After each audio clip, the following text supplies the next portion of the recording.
اعوذ باللہ من الشیطان الرجیم بسم اللہ الرحمن الرحیم رب اشرح لی صدری ویسر لی امری واحلل عقدۃ من لسانی یفقہوا قولی۔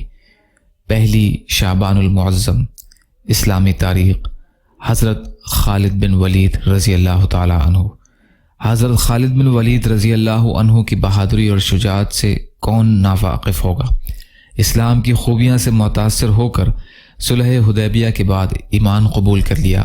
ایمان لانے سے پہلے کفار کی طرف سے جس جوش و خروش سے میدان جنگ میں شریک ہوتے تھے، اسلام لانے کے بعد اس سے بہت زیادہ جوش اور بہادری کا مظاہرہ کیا اور ساری زندگی اسلام کی حمایت اور کفر کی مخالفت میں گزار دی۔ ایمان لانے کے کچھ ہی عرصے بعد سن 8 ہجری میں غزوہ موتا کا واقعہ پیش آیا، جس میں مسلمانوں کے امیر زید بن حارثہ رضی اللہ عنہ، جعفر بن ابی طالب اور عبداللہ بن رواحہ رضی اللہ تعالی عنہم باری باری شہید ہو گئے۔ پھر حضرت خالد بن ولید رضی اللہ عنہ امیر بنائے گئے اور اللہ تعالیٰ نے ان کے ہاتھوں مسلمانوں کو فتح عطا فرمائی۔ اس کے بعد فتح مکہ میں حضور صلی اللہ علیہ وسلم کے ساتھ تھے۔ اس موقع پر بھی رسول اللہ صلی اللہ علیہ وسلم نے ان کو لشکر کے ایک حصے کا امیر بنایا۔ حضور صلی اللہ علیہ وسلم کی وفات کے بعد حضرت ابو بکر صدیق نے ان کو مرتدین سے قتال اور مسلمہ کذاب سے جہاد کرنے کے لیے بھیجا، جس میں ان کو فتح نصیب ہوئی۔ اسی طرح روم اور فارس کی فتح میں بھی آپ رضی اللہ تعالی عنہ کا بڑا دخل رہا۔ انہی صفات کی وجہ سے رسول اللہ صلی اللہ علیہ وسلم نے فرمایا کہ خالد بن ولید رضی اللہ عنہ اللہ کی تلواروں میں سے ایک تلوار ہیں، جس کو اللہ نے کفار اور مشرکین کے لیے نیام سے نکال رکھا ہے۔ اللہ کی قدرت، جانوروں کے فوائد۔ اللہ تعالیٰ نے دنیا میں جتنے جانور پیدا کیے تقریباً سب انسانوں ہی کے فائدے کے لیے ہیں۔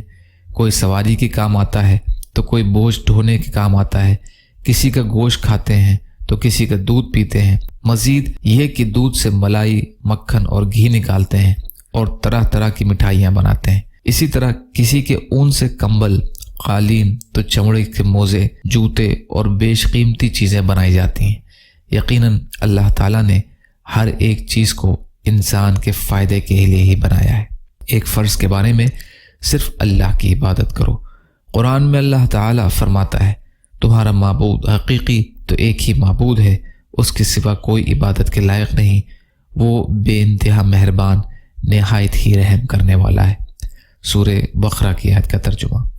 فائدہ: آیت سے معلوم ہوا کہ عبادت کے لائق اگر کوئی ذات ہے تو وہ صرف اللہ ہی کی ذات ہے، لہٰذا ہم پر اس کی عبادت کرنا فرض ہے۔ ایک سنت کے بارے میں، گھر کے کام میں ہاتھ بٹانا۔ اما عائشہ رضی اللہ تعالی عنہا سے پوچھا گیا کہ گھر میں حضور صلی اللہ علیہ وسلم کیا کام کرتے تھے۔ اما عائشہ رضی اللہ عنہا نے فرمایا، آپ صلی اللہ علیہ وسلم گھر کے کام میں ہاتھ بٹا دیا کرتے اور جب نماز کا وقت ہو جاتا تو نماز کے لیے چلے جاتے۔ بخاری کی روایت ہے۔ ایک اہم عمل کی فضیلت، رمضان میں عمرہ کرنا۔ رسول اللہ صلی اللہ علیہ وسلم نے فرمایا، رمضان المبارک میں عمرہ کرنے کا ثواب ایک حج کے برابر ہوتا ہے۔ مسلم کی روایت ہے۔ ابن عباس رضی اللہ عنہ راوی ہیں۔ ایک گناہ کے بارے میں، چند گناہ اور اس کے نقصانات۔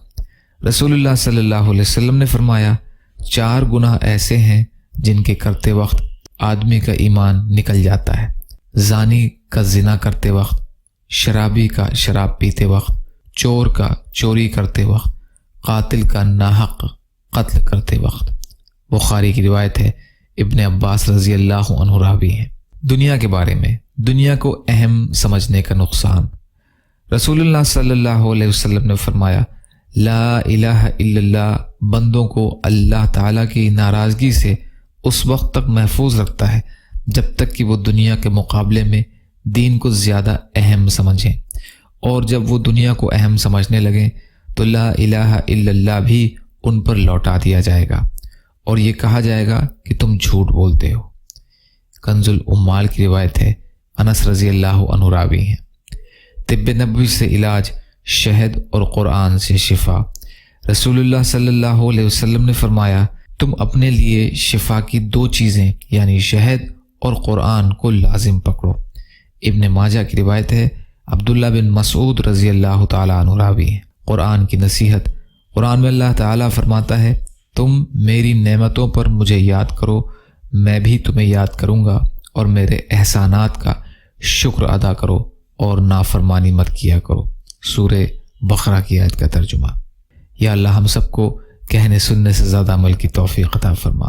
یا اللہ جو مظلوم ہیں، پریشان حال ہیں، بیمار ہیں، قرض میں ہیں، بے روزگار ہیں، محتاج ہیں، ان کی مدد فرما۔ یا اللہ ہماری کوششوں کو قبول فرما لیجیے برحمتک یا ارحم الراحمین۔ لا الہ الا اللہ محمد رسول اللہ۔ السلام علیکم ورحمۃ اللہ وبرکاتہ۔